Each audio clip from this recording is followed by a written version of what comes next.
ತಾರಕಕ್ಕೇರಿದೆ ಸಾವಿನ ಪಾಲಿಟಿಕ್ಸ್. ಕಾರಣ ಹುಡುಕೋ ಬದಲು ಆರೋಪ ಪ್ರತ್ಯಾರೋಪವನ್ನ ಮಾಡಲಾಗ್ತಾ ಇದೆ.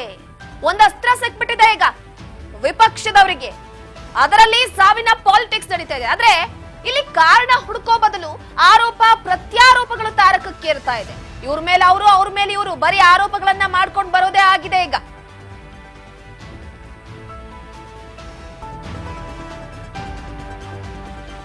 ಎಸ್, ಬಾಣಂತಿಯರ ವಿಚಾರವನ್ನ ಪ್ರಸ್ತಾಪಿಸಿ ಮೈತ್ರಿಗೆ ಟಕ್ಕರ್ ಕೊಡೋದಕ್ಕೆ ಮುಂದಾಗಿರುವಂತದ್ದು. ಈಗ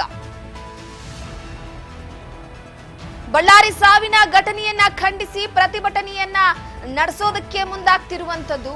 ಬಿಜೆಪಿ ಮತ್ತು ಕಾಂಗ್ರೆಸ್ ಸರ್ಕಾರದಲ್ಲಿ ಸರಣಿ ಸಾವಾಗ್ತಿದೆ. ಈ ಸಾವಿನ ವಿಚಾರಕ್ಕೆ ಸಂಬಂಧಪಟ್ಟಂತೆ ಬರೀ ಇವ್ರ ಮೇಲೆ ಅವರು, ಅವ್ರ ಮೇಲೆ ಇವರು ಕಾರಣ ಹುಡುಕ್ತಾ ಇಲ್ಲ. ಇಲ್ಲಿ ಏನಾಗ್ತಾ ಇದೆ, ಎಲ್ಲಿ ಸಮಸ್ಯೆ ಇದೆ, ಆ ಆಸ್ಪತ್ರೆಯಲ್ಲಿ ಯಾವ ರೀತಿಯಾಗಿದೆ, ವೈದ್ಯಾಧಿಕಾರಿಗಳಿಗೆ ಅಧಿಕಾರಿಗಳಿಗೆ ಯಾವ ರೀತಿಯಲ್ಲಿ ಚುರುಕು ಮುಟ್ಟಿಸಬೇಕು, ಆಡಳಿತ ಪಕ್ಷಕ್ಕೆ ಯಾವ ರೀತಿ ಚುರುಕು ಮುಟ್ಟಿಸಬೇಕು, ಇದ್ರ ಬಗ್ಗೆ ಇಲ್ಲ.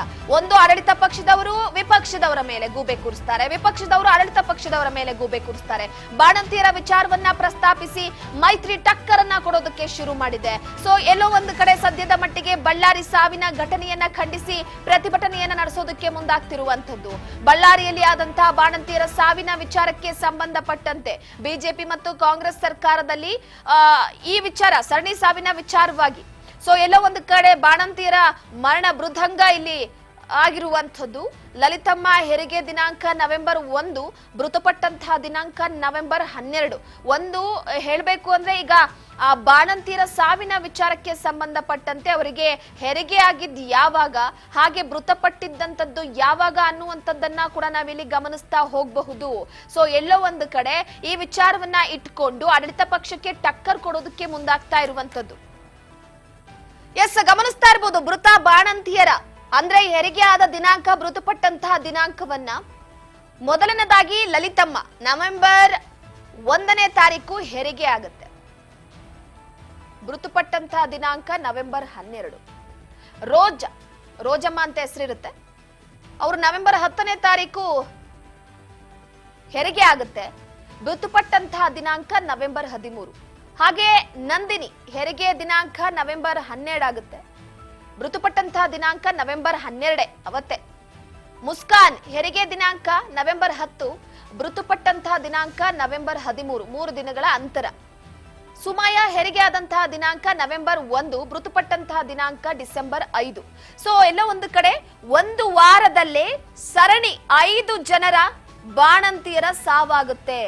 ಸೊ ಈ ವಿಚಾರ ತಿಳಿದ ಕೂಡಲೇ ಒಂದ್ ರೀತಿ ಇದು ರಾಜ್ಯವನ್ನೇ ಬೆಚ್ಚಿ ಬೀಳಿಸ್ತಾ ಇದೆ ಈ ಒಂದು ಬಾಣಂತಿಯರ ಸಂಖ್ಯೆಯ ಅಂಕಿ ಅಂಶಗಳು.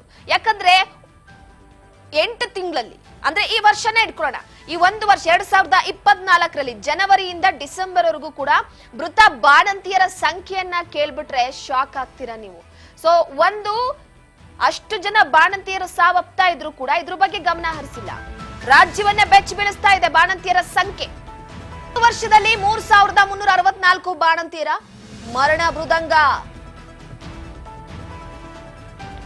5 ವರ್ಷದಲ್ಲಿ ಎಸ್, ಪ್ರಮುಖವಾಗಿ ರಾಜ್ಯವನ್ನೇ ಬೆಚ್ಚಿ ಬೀಳಿಸುತ್ತೆ ಈ ಬಾಣಂತಿಯರ ಸಂಖ್ಯೆ. ಹಾಗೆ ಅಂಕಿ ಅಂಶಗಳನ್ನ ನೋಡ್ತಾ ಇದ್ರೆ ಈ ಮೂಲಕವೇ ಟಕ್ಕರ್ ಕೊಡೋದಕ್ಕೆ ಒಂದ್ ರೀತಿ ಹಸ್ತಪಾಳಿಯ ರೆಡಿ ಆಗ್ತಾ ಇದೆ. ಅಂದ್ರೆ ಬಿಜೆಪಿ ಅವಧಿಯ ಸಾವಿನ ಅಂಕಿಗಳ ಮೂಲಕ ಕೌಂಟರ್ ಕೊಡ್ತಾ ಇದೆ.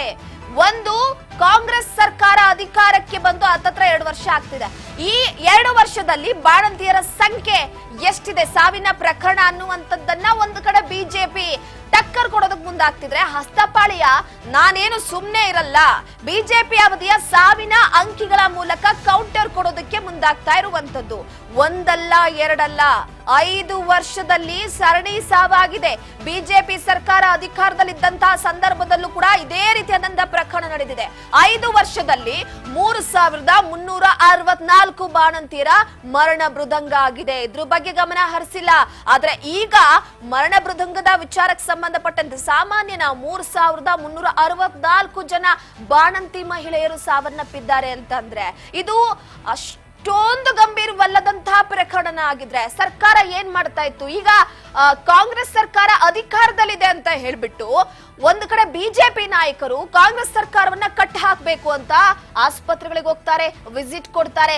ಬಳ್ಳಾರಿ ಭಾಗದಲ್ಲಿ ಆಸ್ಪತ್ರೆಯ ವ್ಯವಸ್ಥೆ ಹೇಗಿದೆ, ಹಾಗೆ ಮೂಲಭೂತ ಸೌಕರ್ಯಗಳು ಹೇಗಿದೆ, ಅಲ್ಲಿರುವಂತಹ ಬಾಣಂತಿಯರಾಗಿರ್ಬೋದು, ಹೆರಿಗೆ ಆದ ನಂತರ ಅವರ ಜೀವನ ಯಾವ ರೀತಿ ನಡೀತಿದೆ ಅನ್ನುವ ವಿಚಾರವಾಗಿ ಗಮನ ಕೊಟ್ಟಿದ್ದಾರೆ. ಅಪೌಷ್ಟಿಕತೆ ಎಷ್ಟೊಂದು ತಾಂಡವ ಆಡ್ತಾ ಇದೆ, ಪೌಷ್ಟಿಕ ಆಹಾರಗಳ ಕೊರತೆ ಇದೆ, ಬಾಣಂತಿಯರಿಗೆ ಸರಿಯಾಗಿ ಪೌಷ್ಟಿಕ ಆಹಾರ ಸಿಗ್ತಾ ಇಲ್ಲ.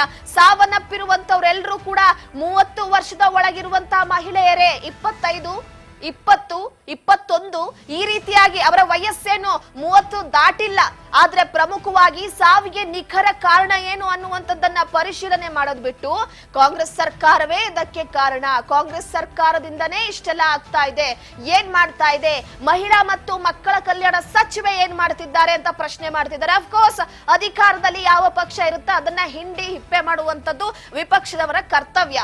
ಆದ್ರೆ ನೀವು ಅಧಿಕಾರದಲ್ಲಿದ್ದಂತಹ ಸಂದರ್ಭದಲ್ಲಿ ಏನ್ ಮಾಡಿದ್ರಿ ಅನ್ನುವಂಥದ್ದು ಒಂದು ಪ್ರಶ್ನೆ ಇದೆ. ನೋಡಿ, ನಾವು ತೋರಿಸ್ತಾ ಇದೀವಿ, ಗಮನಿಸ್ತಾ ಇರಬಹುದು, ಬಾಣಂತಿಯರ ಆ ಒಂದು ಹೆರಿಗೆ ಸಮಯ ಹಾಗೆ ಮತ್ತೊಂದು ಸಾವಿನ ಸಮಯದ ವಿಚಾರಕ್ಕೆ ಸಂಬಂಧಪಟ್ಟಂತೆ ಎಲ್ಲ 3-4 ದಿನಗಳ ಅಂತರ, ಒಂದು ಅತಿ ಹೆಚ್ಚಾಗಿ ರಕ್ತಸ್ರಾವ ಆಗಿದೆ, ಇನ್ನೊಂದು ನಂಜಾಗಿದೆ, ಇನ್ನೊಂದು ಪೌಷ್ಟಿಕತೆ ಇಲ್ಲ ಅನ್ನುವಂತಹ ವಿಚಾರವಾಗಿ ಬಾಣಂತಿಯರ ಸಾವಾಗಿದೆ ಅಂತ. ಮುಗ್ಧ ಜೀವಿಗಳು ಯಾರ್ದೋ ಏನೋ ಒಂದು ಎಡವಟ್ಟಿನಿಂದ ನೋಡಿ ಇನ್ನು ಬದುಕಿ ಬಾಳ್ಬೇಕಾಗಿದ್ದಂತಹ ಕಂದಮ್ಮ ಅನಾಥವಾಗಿ ಹೋಗಿದೆ, ಅವರ ಮನೆಯವರಿಗೆ ದಿಕ್ಕು ದೋಚದಂತಾಗಿದೆ, ತಮ್ಮ ಮನೆಯ ಓರ್ವ ಸದಸ್ಯನ್ನ ಕಳೆದುಕೊಂಡಿದ್ದಾರೆ. ಇಲ್ಲಿವರೆಗೂ ಕೂಡ ಕಣ್ಣಲ್ಲಿ ಕಣ್ಣಿಟ್ಟು ಬಾಣಂತಿಯರಂದ ತಕ್ಷಣ ಪಾಪ ಏನೋ ಒಂದು ಆಸೆಯನ್ನ ಇಟ್ಕೊಂಡಿರ್ತಾರೆ. ಆದ್ರೆ ಆಸ್ಪತ್ರೆಗೆ ಹೋದಂತವ್ರು ಹೆಣವಾಗಿ ವಾಪಸ್ ಬಂದಿದ್ದಾರೆ. ಸರ್ಕಾರ 5 ಲಕ್ಷ ರೂಪಾಯಿ ಪರಿಹಾರ ಘೋಷಣೆ ಮಾಡಿದೆ. 5 ಲಕ್ಷ ಪರಿಹಾರ ನೀವು ಕೊಟ್ಟಿದ್ರೆ ವಾಪಸ್ ಬಂದ್ಬಿಡುತ್ತೆ, ಅದ್ರ ಜೀವ ಇಲ್ಲ ಅಲ್ವಲ್ಲ.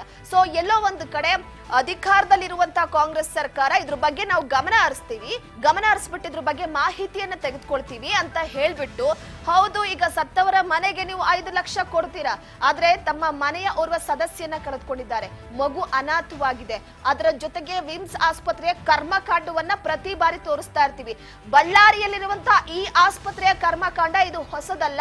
ಪ್ರತಿ ಬಾರಿ ಕೂಡ ಅಲ್ಲಿನ ಅವ್ಯವಸ್ಥೆಯ ವಿಚಾರಕ್ಕೆ ಸಂಬಂಧಪಟ್ಟಂತೆ, ಮೂಲಭೂತ ಸೌಕರ್ಯಗಳ ವಿಚಾರಕ್ಕೆ ಸಂಬಂಧಪಟ್ಟಂತೆ ನೋಡಿ, ಈ ಹಿಂದೆ ಕೂಡ ಕೆಲವೊಂದಿಷ್ಟು ಬಾಣಂತಿಯರನ್ನ ಹೆರಿಗೆ ಆದ ನಂತರ ಕೆಳಗಡೆ ಮಲಸಿದ್ದಾರೆ.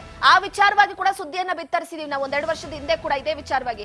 ಅಲ್ಲಿರುವಂತಹ ಫೆಸಿಲಿಟೀಸ್ 100 ಹಾಸಿಗೆ ಉಳ್ಳಂತ ಆಸ್ಪತ್ರೆ, ನಾವೆಲ್ಲಾ ರೀತಿಯಾದಂತಹ ಸೌಕರ್ಯವನ್ನ ಈ ಆಸ್ಪತ್ರೆ ಕೊಟ್ಟಿದೀವಿ ಅಂತ ಹೇಳ್ತಾರೆ. ಹಾಗಿದ್ರೆ ಬಾಣಂತಿಯರನ್ನ ಯಾಕೆ ಕೆಳಗಡೆ ಮಲಗಿಸ್ತಾರೆ? ಸೊ ಒಂದು ಅಲ್ಲಿರುವಂತಹ ರೋಗಿಗಳಿಗೆ ಸರಿಯಾದ ರೀತಿಯಲ್ಲಿ ಚಿಕಿತ್ಸೆ ಕೊಡಿಸ್ತಿಲ್ಲ. ಔಷಧಿ ವಿಚಾರವಾಗಂತೂ ಬಿಟ್ಟಾಕಿ, ಔಷಧಿ ವಿಚಾರವಾಗಿ ಹೋಯ್ತು ಅಂತಂದ್ರೆ ಈಗ ಔಷಧಿಯ ಎಡವಟ್ಟಿನಿಂದನೇ ಈ ಬಾಣಂತಿಯರ ಸಾವಾಗಿರುವಂತದ್ದು. ಆ 5 ಜನ ಮಹಿಳೆಯರು ಕೂಡ ಒಂದು ಕನಸನ್ನ ಇಟ್ಕೊಂಡಿದ್ರು, ಉತ್ತಮವಾದಂತಹ ಜೀವನವನ್ನ ನಡೆಸಬೇಕು ಅಂತ ಇದ್ರು. ಆದ್ರೆ ಈಗ ಈ ವಿಚಾರ ತಾರಕಕ್ಕೇರ್ತಾ ಇದೆ. ಯಾವುದು ಪಾಲಿಟಿಕ್ಸ್ ನಡೀತಾ ಇದೆ, ಸಾವಿನ ಪಾಲಿಟಿಕ್ಸ್ ನಡೀತಾ ಇದೆ, ರಾಜಕೀಯ ಅನ್ನೋದೇ ಹೊಲಸು. ಇದೇ ವಿಚಾರವಾಗಿ ಹೇಳೋದು ಏನಕ್ಕೆ ಅಂತಂದ್ರೆ, ಒಂದು ಅವರ ಮನೆಯವರಿಗೆ ಸಮಾಧಾನ ಹೇಳಬೇಕು, ಅದರ ಜೊತೆಗೆ ಆ ಆಸ್ಪತ್ರೆಯಲ್ಲಿ ಆಗ್ತಾ ಇರುವಂತಹ ಅವ್ಯವಹಾರದ ವಿಚಾರವಾಗಿ, ಆಸ್ಪತ್ರೆಯಲ್ಲಿ ನಡೀತಾ ಇರುವಂತಹ ಕೆಲವೊಂದಿಷ್ಟು ವಿಚಾರವಾಗಿ ಅಲ್ಲಿ ರೋಗಿಗಳನ್ನೇ ನಾವು ಕೇಳಬೇಕು, ಏನಾಗ್ತಾ ಇದೆ, ನೀರಿನ ವ್ಯವಸ್ಥೆ ಸರಿಯಾಗಿರಲ್ಲ ಅಲ್ಲಿ ಒಂದ್ ಕಡೆ, ಮೂಲಭೂತ ಸೌಕರ್ಯ ಬಿಡಿ ಮಾತಾಡೋದೇ ಬೇಡ, ಔಷಧಿ ವಿಚಾರವಾಗಿ ಸ್ಟಾಕ್ ಇರುವಂತಹ ಔಷಧಿಗಳನ್ನ ಕೊಡ್ತಾ ಹೋಗ್ತಾರೆ. ಸೊ ಒಂದ್ ಕಡೆ ಪ್ರಮುಖವಾಗಿ ಸದ್ಯದ ಮಟ್ಟಿಗೆ ಈ 5 ವರ್ಷದಲ್ಲಿ 3364 ಸಾವಾಗಿರುವಂತದ್ದು. ಸೊ ಈ ಬಗ್ಗೆ ಮತ್ತಷ್ಟು ಅಪ್ಡೇಟ್ ಕೊಡ್ತಾ ಹೋಗ್ತಾರೆ ನಮ್ಮ ಪ್ರತಿನಿಧಿ ಬಸವರಾಜ್ ಹೂಗಾರ್ ಸಂಪರ್ಕದಲ್ಲಿದ್ದಾರೆ. ಸೊ ಬಸವರಾಜ್, ಪ್ರಮುಖವಾಗಿ ಈಗಾಗಲೇ ಸದ್ಯಕ್ಕೆ ಬಳ್ಳಾರಿಯ ವಿಮ್ಸ್ ಅಲ್ಲಿ ಆದಂತಹ ಈ ಒಂದು ಘಟನೆ ವಿಚಾರವಾಗಿ ಸಾವಿನ ಪಾಲಿಟಿಕ್ಸ್ ನಡೀತಾ ಇದೆ. ಆದಂತಹ ಕಾರಣ ಇದಕ್ಕೆ ಯಾರು ಏನು ಹೊಣೆ ಆ ವಿಚಾರವಾಗಿ ಆಗ್ತಾ ಇಲ್ಲ. ವಿಪಕ್ಷದವ್ರಿಗೊಂದು ಆಹಾರ ಸಿಕ್ಕಿದೆ, ಸೊ ಎಲ್ಲ ಒಂದ್ ಕಡೆ ಇದನ್ನೇ ಹೈಪ್ ಮಾಡಬೇಕು. ಈ ಬಗ್ಗೆ ಮಾಹಿತಿ ಏನಿದೆ? ಬಾಣಂತಿಯರ ಸಾವು ಪ್ರಕರಣ ಸಾಕಷ್ಟು ದಿನ ರಂಗೇರ್ತಾ ಇದೆ. ಒಂದ್ ಕಡೆ ಬಿಜೆಪಿ ಮತ್ತು ಕಾಂಗ್ರೆಸ್ ನಡುವೆ ವಾಗ್ವಾದ ಕೂಡ ನಡೀತಾ ಇದೆ. ಈಗಿರ್ತಕ್ಕಂತ ರಾಜ್ಯ ಸರ್ಕಾರ ಕೂಡ ಒಂದ್ ಕಡೆ ಈ ಬಾಣಂತಿಯರ ಸಾವು ಪ್ರಕರಣವನ್ನ ಗಂಭೀರವಾಗಿ ತೆಗೆದುಕೊಂಡಿಲ್ಲೇನೋ ಅನ್ನುವಂತ ರೀತಿಯಲ್ಲಿ ಕೂಡ ನಡೆದುಕೊಳ್ತಾ ಇದೆ. ಯಾಕಂತಂದ್ರೆ ಬಳ್ಳಾರಿ ಜಿಲ್ಲೆಯಲ್ಲಿ ಪದೇ ಸಾವಾದರೂ ಸಹಿತ ಎಚ್ಚೆತ್ಕೊಳ್ತಕ್ಕಂತ ಕೆಲಸವನ್ನು ಕೂಡ ರಾಜ್ಯ ಸರ್ಕಾರ ಮಾಡ್ತಾ ಇಲ್ಲ. ಸಭೆ ಮಾಡ್ತಾ ಇದೆ, ಅಧಿಕಾರಿಗಳಿಗೆ ಸೂಚನೆ ಕೊಡ್ತೀವಿ ಅಂತಿದ್ದಾರೆ, ಕಂಪನಿಗಳನ್ನ ಅವ್ರನ್ನು ಕೂಡ ಒಂದು ಬ್ಯಾನ್ ಮಾಡ್ತೀವಿ ಅಂತಿದ್ದಾರೆ, ಅವ್ರ ಮೇಲೆ ಕ್ರಮ ಕೈಗೊಳ್ತೀವಿ ಅಂತಿದ್ದಾರೆ. ಮಾಡಿದ್ದಾರೆ. ಆದ್ರೂ ಸಹಿತ ಇಂತಹ ಪ್ರಕರಣಗಳು ಮತ್ತೆ ಬೆಳಗಾವಿಯ ಜಿಲ್ಲೆಯಲ್ಲೂ ಕೂಡ ಇದು ಕಂಡು ಬಂದಿರತಕ್ಕಂಥದ್ದು. ಹೀಗೆ ವಿವಿಧ ಕಡೆ ಕೂಡ ಈ ಬಾಣಂತಿಯರ ಸಾವು ಪ್ರಕರಣ ನಿಲ್ತಾ ಇಲ್ಲ. ಹಾಗಾಗಿ ರಾಜ್ಯ ಸರ್ಕಾರ ಈಗ ಈ ಒಂದು ಬಾಣಂತಿಯರ ಸಾವು ಪ್ರಕರಣಕ್ಕೆ ಸಂಬಂಧಪಟ್ಟಂತೆ ಕ್ರಮ ಕೈಗೊಳ್ಳುತ್ತೇವೆ ಅನ್ನುವಂತ ರೀತಿಯಲ್ಲಿ ಹೇಳಿ ಈಗ ಹಿಂದಿನ ಸರ್ಕಾರ ಸಂದರ್ಭದಲ್ಲಿ ಕೂಡ ಈ ರೀತಿಯಾಗಿರ್ತಕ್ಕಂಥ ಪ್ರಕರಣಗಳು ಆಗಿದಾವೆ. ಅವಾಗ್ಲೂ ಕೂಡ ಇದು ಎಫೆಕ್ಟ್ ಇತ್ತು ಅನ್ನುವಂತ ನಿಟ್ಟಿನಲ್ಲಿ ಕೂಡ ಈಗ ಬಿಡುಗಡೆ ಮಾಡಿ ಒಂದಿಷ್ಟು ಮಾಹಿತಿಯನ್ನ ರಾಜ್ಯ ಸರ್ಕಾರ ಬಿಡುಗಡೆ ಮಾಡಿರ್ತಕ್ಕಂಥದ್ದು. ಪ್ರಮುಖವಾಗಿ ರೂಪ 2019-20ರಲ್ಲಿ 662 ಸಾವು, 2020-2021ರಲ್ಲಿ 714 ಸಾವು, 2021-2022ರಲ್ಲಿ 595 ಸಾವು. ಹೀಗೆ ಸಾಕಷ್ಟು ಹಿಂದಿನ ಬಿಜೆಪಿ ಸರ್ಕಾರ ಇರುವಂತ ಸಂದರ್ಭದಲ್ಲಿ ಸಾವುಗಳು ಆಗಿರ್ತಕ್ಕಂಥದ್ದು. ಈಗ ಪ್ರಸ್ತುತ 2024 ಮತ್ತೆ 25ರ ಈಗ ಅಂದ್ರೆ 348 ಸಾವು ಆಗಿರ್ತಕ್ಕಂಥದ್ದು ಅನ್ನುವಂಥದ್ದನ್ನ ರಾಜ್ಯ ಸರ್ಕಾರವೇ ಇದನ್ನ ಬಿಡುಗಡೆ ಮಾಡಿರ್ತಕ್ಕಂಥದ್ದು. ಅಂದ್ರೆ ರೂಪ ಇಲ್ಲಿ ಹಿಂದೆ ಕೂಡ ಈ ರೀತಿಯ ಬಾಣಂತಿಯರ ಪ್ರಕರಣಗಳು ಆಗ್ತಾ ಇದಾವೆ. ಏನು ಅದು ಡ್ರಗ್ಸ್ ಮಾಫಿಯಾ ಅಂತಾರೋ ಅಥವಾ ಅಲ್ಲಿಯ ವೈದ್ಯಾಧಿಕಾರಿಗಳ ಎಡವಟ್ಟು ಅಥವಾ ಇದನ್ನ ಕೇಂದ್ರ ಸರ್ಕಾರದಿಂದಲೂ ಕೂಡ ಅಲ್ಲಿಂದ ಕೂಡ ಇದು ನಡೀತಾ ಇದೆ ಅನ್ನುವಂತ ಆರೋಪಗಳು ಕೂಡ ಕೇಳಿ ಬರ್ತಾ ಇದ್ದಾವೆ. ಹಾಗಾಗಿ ಒಂದ್ ಕಡೆ ಆರೋಪ ಪ್ರತ್ಯಾರೋಪಗಳ ನಡುವೆ ಸಾಕಷ್ಟು ಜೀವಗಳು ಬಲಿ ಆಗ್ತಾ ಇದ್ದಾವೆ. ಬಡ ಕುಟುಂಬದವರಿಗೆ ಸಾಕಷ್ಟು ಕಷ್ಟ ಆಗ್ತಾ ಇದೆ. ಎಷ್ಟೋ ಹಸುಗೂಸುಗಳು ಅವರ ತಾಯಿಯನ್ನ ಕಳ್ಕೊಂತ ಪರಿಸ್ಥಿತಿ ಕೂಡ ಎದುರಾಗ್ತಾ ಇದೆ. ಹಾಗಾಗಿ ಇದನ್ನ ಯಾಕೆ ಸರ್ಕಾರಗಳು ಈ ರೀತಿಯಾಗಿರ್ತಕ್ಕಂಥ ಆರೋಪ ಪ್ರತ್ಯಾರೋಪಕ್ಕೆ ಮುಂದಾಗ್ತಾ ಇದ್ದೇವೆ. ಅದರಲ್ಲೂ ಕೂಡ ಬೆಳಗಾವಿ ಅಧಿವೇಶನ ನಡೀತಾ ಇದೆ. ಈ ಒಂದು ಸಂದರ್ಭದ ಪರಿಷತ್ ಕಲಾಪದಲ್ಲಿ ಕೂಡ ಈ ಬಾಣಂತಿಯರ ಸಾವು ಪ್ರಕರಣ ಪ್ರಸ್ತಾಪ ಆಗಿದೆ. ಇಂತಹ ಸಂದರ್ಭದಲ್ಲಿ ಈಗ ವಿಧಾನಸಭೆಯಲ್ಲಿ ಕೂಡ ಪ್ರಸ್ತಾಪ ಆಗಿ ದೊಡ್ಡ ಮಟ್ಟದಲ್ಲಿ ಗದ್ದಲ ಆಗ್ಬಹುದು. ಒಂದು ಆಡಳಿತ ಪಕ್ಷವನ್ನು ಕಟ್ಟಿ ಹಾಕುವಂತ ಪ್ರಯತ್ನವನ್ನು ವಿಪಕ್ಷಗಳು ಮಾಡಬಹುದು ಅನ್ನುವಂತ ಲೆಕ್ಕಾಚಾರಕ್ಕೆ ರಾಜ್ಯ ಸರ್ಕಾರ ಇದೀಗ ಹಿಂದಿನ ವರ್ಷದಲ್ಲಿ ಆಗಿರ್ತಕ್ಕಂಥ ಬಾಣಂತಿಯರ ಸಾವು ಪ್ರಕರಣಗಳ ಸಂಖ್ಯೆಯನ್ನ ಇವತ್ತು ಪರಿಹಾರ ಮಾಡ್ಬೇಕಂತ ರೀತಿಯೋ ಅಥವಾ ಆರೋಪಗಳಿಗೆ ತಕ್ಕ ಉತ್ತರ ಕೊಡ್ಬೇಕನ್ನೋ ರೀತಿಯೋ ಯಾವುದು ಕೂಡ ಸ್ಪಷ್ಟತೆ ಇಲ್ಲ ರೂಪ. ಎಸ್ ನೋಡಿ, ಒಂದ್ ಗಾದೆ ಮಾತಿದೆ ಬಸವರಾಜ್, ಬೇರೆಯವ್ರ ತಟ್ಟೆಯಲ್ಲಿ ಹೆಗಣ ಬಿದ್ದಿದ್ಯಾ ಅಂತ ನೋಡೋದಕ್ಕಿಂತ ನಮ್ ತಟ್ಟೆಯಲ್ಲಿ ಫಸ್ಟ್ ನಾವು ನೋಡ್ಕೋಬೇಕು ಅಂತ. ಸೊ ಪ್ರಮುಖವಾಗಿ ಬಿಜೆಪಿ ಸರ್ಕಾರ ಅಧಿಕಾರದಲ್ಲಿದ್ದಂತಹ ಸಂದರ್ಭದಲ್ಲಿ ಇದ್ರ ಬಗ್ಗೆ ಸ್ವಲ್ಪ ಗಂಭೀರವಾಗಿ ಆಳವಾಗಿ ಪರಿಗಣಿಸಿ ಇದ್ರ ಬಗ್ಗೆ ಸ್ವಲ್ಪ ಇನ್ವೆಸ್ಟಿಗೇಷನ್ ಅನ್ನುವಂಥದ್ದನ್ನ ಮೂವ್ ಮಾಡಿದ್ರೆ ಸೊ ಎಲ್ಲೋ ಒಂದು ಕಡೆ ಇವತ್ತು ಈ ಬಾಣಂತಿಯರ ಸಾವು ಆಗ್ತಿರ್ಲಿಲ್ಲ. ಈಗ ಒಂದು ಆಡಳಿತ ಪಕ್ಷವನ್ನ ಕಟ್ಟ ಹಾಕ್ಬೇಕು, ಪ್ರತಿಭಟನೆ ಅದು ಇದು ಅಂತ ಹೋಗ್ತಾರೆ. ಆದ್ರೆ ಅವರ ಅಧಿಕಾರದ ಅವಧಿಯಲ್ಲೇ ಅತಿ ಹೆಚ್ಚಾಗಿ ಸಾವಾಗಿರುವುದು ಕೂಡ ವರದಿಯಾಗಿದೆ. ಖಂಡಿತ ರೂಪ, ಹಿಂದೆ ಈ ಡ್ರಗ್ಸ್ ಮಾಫಿಯಾ ಅಂತಕ್ಕಂಥದ್ದೇನು ದೊಡ್ಡ ಮಟ್ಟದಲ್ಲಿ ದೇಶದಲ್ಲಿ ಕೂಡ ನಡೀತಾ ಇದೆ ಅನ್ನುವಂತ ಆರೋಪಗಳು ಕೇಳಿ ಬರ್ತಾ ಇದ್ದಾವೆ. ಇದು ಇಂಥ ಕಂಪನಿಗಳಿಗೆ ಯಾಕೆ ಅನುಮತಿ ಕೊಡ್ತಾರೆ ಇವರು, ಅಲ್ಲಿ ಏನು ಈ ದ್ರವಣಗಳ ಮುಖಾಂತರ ಇದು ಎಡವಟ್ಟು ಆಗ್ತಾ ಇದೆ ಅನ್ನುವಂತ ಆರೋಪ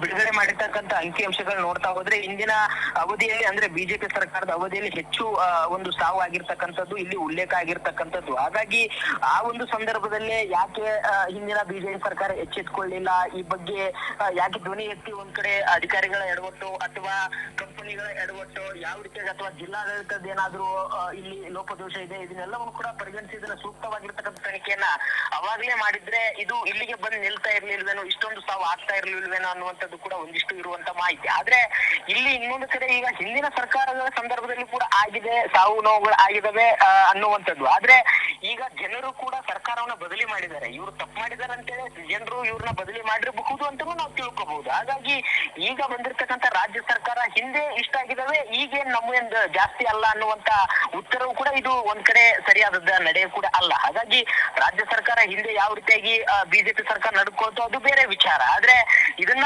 ಸಾವು ನೋವುಗಳನ್ನ ತಪ್ಪಿಸುವಂತ ಪ್ರಯತ್ನ ಮಾಡಬೇಕು. ಹಿಂದೆ ಮಾಡಿರ್ತಕ್ಕಂಥ ತಪ್ಪನ್ನೇ ಮತ್ತೆ ಇವರು ತಪ್ಪು ಮಾಡ್ಬೇಕನ್ನುವಂಥದ್ದು ಕೂಡ ಇಲ್ಲ. ಆದ್ರೆ ಇವರು ಸರಿಪಡಿಸುವಂತ ಪ್ರಯತ್ನ ಮಾಡ್ಬೇಕು. ಹಾಗಾಗಿ ಜನರು ಇವರಿಗೆ ಅವಕಾಶ ಕೊಟ್ಟಿರ್ತಕ್ಕಂಥದ್ದು. ಈ ಒಂದು ನಿಟ್ಟಿನಲ್ಲಿ ರಾಜ್ಯ ಸರ್ಕಾರ ಆರೋಪ ಪ್ರತ್ಯಾರೋಪ ಬಿಟ್ಟು ಜನರ ಒಂದು ಜೀವದ ಜೊತೆ ಯಾವುದೇ ಸರ್ಕಾರ ಆಗಲಿ ಚೆಲ್ಲಾಟ ಆಡಬಾರ್ದು ಅನ್ನುವಂಥದ್ದು ಕೂಡ ಸಾಕಷ್ಟು ಜನರಲ್ಲಿ ಆಕ್ರೋಶ ಕೂಡ ಇರ್ತಕ್ಕಂಥದ್ದು. ಹಾಗಾಗಿ ಇದನ್ನ ಕೂಡಲೇ ಎಚ್ಚೆತ್ಕೊಂಡು ರಾಜ್ಯ ಸರ್ಕಾರ ಏನು ಡ್ರಗ್ ಮಾಫಿಯಾ ಇದೆಯೋ ಅಥವಾ ವೈದ್ಯಾಧಿಕಾರ ತಪ್ಪು ಅಥವಾ ಯಾವ ರೀತಿಯ ವ್ಯವಸ್ಥೆ ಏನಿದೆ ಅನ್ನುವಂಥದ್ದನ್ನ ಸೂಕ್ತವಾಗಿರೋ ತನಿಖೆ ನಡೆಸಿ ಅದನ್ನ ಕ್ರಮ ವಹಿಸಿ ಅದಕ್ಕೆ ಪರಿಹಾರವನ್ನು ಕಂಡುಕೊಳ್ಬೇಕು, ಬಾಣಂತಿಯರ ಸಾವನ್ನ ನಿಲ್ಲಿಸಬೇಕು ಅನ್ನುವಂಥದ್ದು ಕೂಡ ಜನರಲ್ಲಿ ಆಗ್ರಹ ಇರ್ತಕ್ಕಂಥದ್ದು ರೂಪ.